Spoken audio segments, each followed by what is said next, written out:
PHC rural hospital 905টি primary health centre কাজ করছে, যার মধ্যে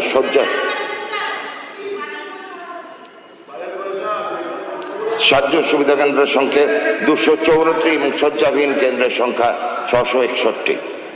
মাধ্যমিক ও টারশিয়ারি স্তরে বিভিন্ন চিকিৎসা পরিকাঠামো নির্মাণ উন্নয়নের জন্য অর্থ বরাদ্দ ব্যবহার করা হচ্ছে। এক্ষেত্রে ক্রিটিক্যাল কেয়ার, ট্রমা, জরুরি পরিষেবা এবং উন্নত রোগ নির্ণয় ব্যবস্থার উপর বিশেষ গুরুত্ব দেওয়া হয়েছে। বর্তমানে রাজ্যের 71টি মহকুমা হাসপাতাল, 14টি জেলা হাসপাতাল, 41টি মেডিকেল কলেজ, 74টি ডায়ালিসিস, 950টি শয্যা বিশিষ্ট 80টি এইচসিসিউ, 49টি ট্রমা কেয়ার সেন্টার এবং 6টি বার্ন ইউনিট রয়েছে। 2026-27 সালের কর্ম পরিকল্পনা। রাজ্যের প্রতিটি নাগরিকের কাছে আধুনিক স্বাস্থ্যসেবা পৌঁছে দেওয়ার লক্ষ্য রাজ্য সরকার 2026-27 সাল থেকে রাজ্যে আয়ুষ্মান ভারত কর্মসূচির বাস্তবায়নের সিদ্ধান্ত নিয়েছে। এর জন্য নিম্নলিখিত পদক্ষেপগুলি গ্রহণ করা হবে। আয়ুষ্মান আরোগ্য মন্দির প্রাথমিক স্বাস্থ্যসেবা ব্যবস্থাকে শক্তিশালী করার লক্ষ্যে দেশব্যাপী গৃহীত উদ্যোগের অংশ হিসেবে পশ্চিমবঙ্গের আয়ুষ্মান আরোগ্য মন্দির স্থাপন ও চালু করা হচ্ছে। এই কেন্দ্রগুলির লক্ষ্য হল রোগ প্রতিরোধমূলক, স্বাস্থ্য উন্নয়নমূলক এবং প্রাথমিক নিরাময়মূলক পরিষেবাগুলোকে সাধারণ মানুষের দোরগোড়ায় পৌঁছে দেওয়া, যাতে তারা দীর্ঘ পথ পাড়ি না দিয়েই প্রয়োজনীয় রোগ নির্ণয় ওষুধ পেতে পারেন। অন্যান্য পরিকাঠামোগুলোর উদ্যোগ। যেসব জেলায় জেলা হাসপাতাল সাথে কোনো মেডিকেল কলেজ নেই, সেখানে স্বাস্থ্যসেবার সুযোগ সম্প্রসারণের লক্ষ্যে পশ্চিমবঙ্গ সরকার কালিম্পং, আলিপুরদুয়ার, পশ্চিম বর্ধমান এবং দক্ষিণ দিনাজপুর জেলায় নতুন মেডিকেল কলেজ স্থাপনের সিদ্ধান্ত নিয়েছে। বীরভূম জেলায় স্বাস্থ্যসেবা আরও সম্প্রসারিত করার লক্ষ্যে সিউড়ি সুপার স্পেশালিটি হাসপাতালকে একটি সরকারি মেডিকেল কলেজ ও হাসপাতালের উন্নীত করা হবে। এর ফলে চিকিৎসা পরিষেবা প্রদানের ক্ষমতা এবং চিকিৎসা শিক্ষার আসন উভয় বৃদ্ধি পাবে। রাজ্য সরকারের 13টি মেডিকেল কলেজ এমবিবিএস এর আসন সংখ্যা প্রায় 650টি বাড়ানোর প্রচেষ্টা চলছে। বিশেষিত স্বাস্থ্যসেবা কর্মী বা বিশেষজ্ঞ চিকিৎসকের সংখ্যা বৃদ্ধির লক্ষ্যে রাজ্য সরকার মেডিকেল কলেজগুলোতে স্নাতকোত্তর বা পোস্ট গ্রাজুয়েট ডিগ্রি স্তরের আসন সংখ্যা 450 বেশি বাড়ানোর উদ্যোগ নেওয়া হয়েছে। সমগ্র রাজ্যে উন্নত স্বাস্থ্যসেবা প্রদানের লক্ষ্যে সরকার উত্তরবঙ্গ একটি এইমস হাসপাতাল এবং একটি উন্নত ক্যান্সার চিকিৎসা কেন্দ্র স্থাপনের উদ্যোগ নিয়েছে। বামনগোলা, হরিপাল, ফারাক্কা, দীঘা, ঝালদা এবং মানবাজার হাসপাতালগুলির পরিকাঠামো উন্নত করা হবে। মুর্শিদাবাদের বিড়ি শ্রমিকদের হাসপাতালের আধুনিক স্বাস্থ্য পরিষেবা চালু করা হবে। পুরুলিয়া, সুন্দরবন এবং দার্জিলিং সুপার স্পেশালিটি হাসপাতাল স্থাপন করা হবে। সল্টলেক, বিদ্যাসাগর এবং বাঘাযতীন সহ বিভিন্ন প্রান্তিক মেডিকেল কলেজ ও জেলা হাসপাতালগুলোকে স্পেশালিটি এবং সুপার স্পেশালিটি চিকিৎসার সুবিধা গড়ে তোলা হবে। ডিজিটাল এক্স-রে, আল্ট্রাসোনোগ্রাফি এবং উন্নত রোগ নির্ণয়ের বা ডায়াগনস্টিক পরিষেবার ব্যবস্থা ব্লক প্রাইমারি হেলথ সেন্টার এবং রুরাল হসপিটাল স্তরে স্বাস্থ্যসেবার ব্যবস্থার উন্নতি ঘটানো হবে।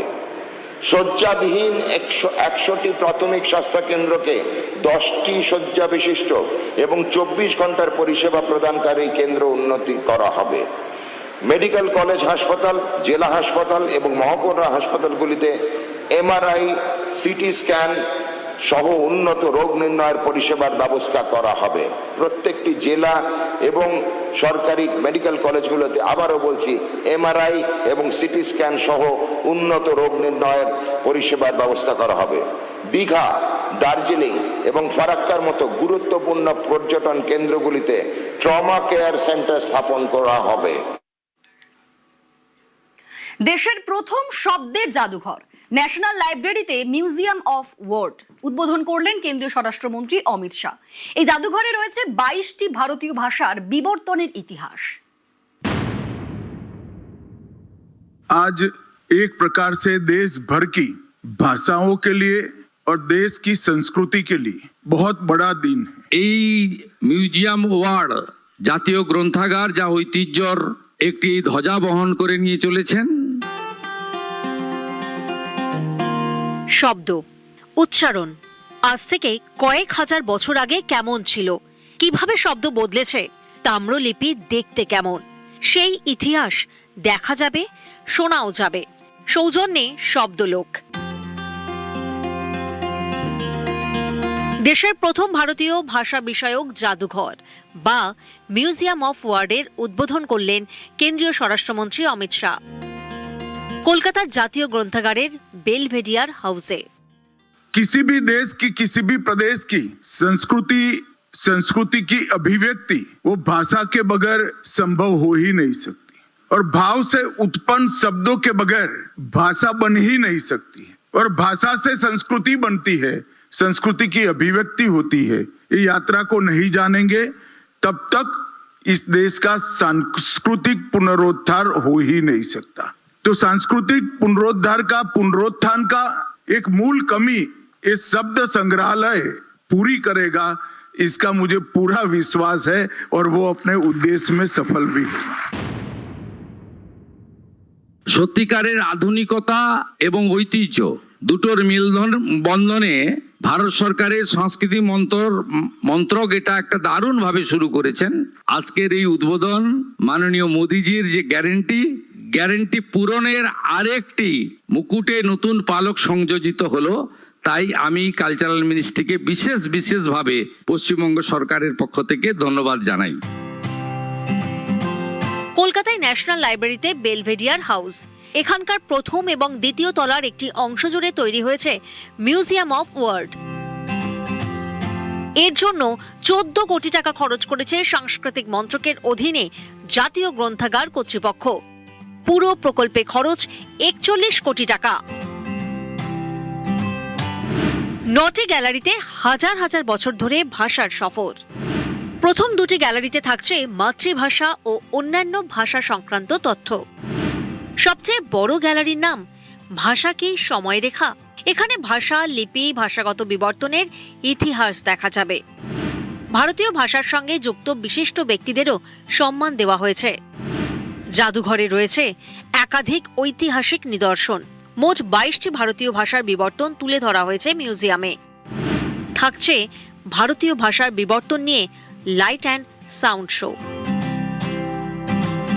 जब पूरा देश वंदे मातरम का 150वां वर्ष मना रहा है, तब इस शब्द संग्रहालय का उद्घाटन हो रहा है। और मित्रों, आज बंगाल फिर से सोनार बांग्ला बनने की दिशा में आगे बढ़ा है। मैंने शुभेंदु जी को बहुत भाव के साथ एक पत्र लिखा है। मुझे आशा है कि शुभेंदु जी जरूर ये बात को पूरी भी करेंगे, और गुरु और टैगोर का स्वप्न है उसको भी पूरा करेंगे।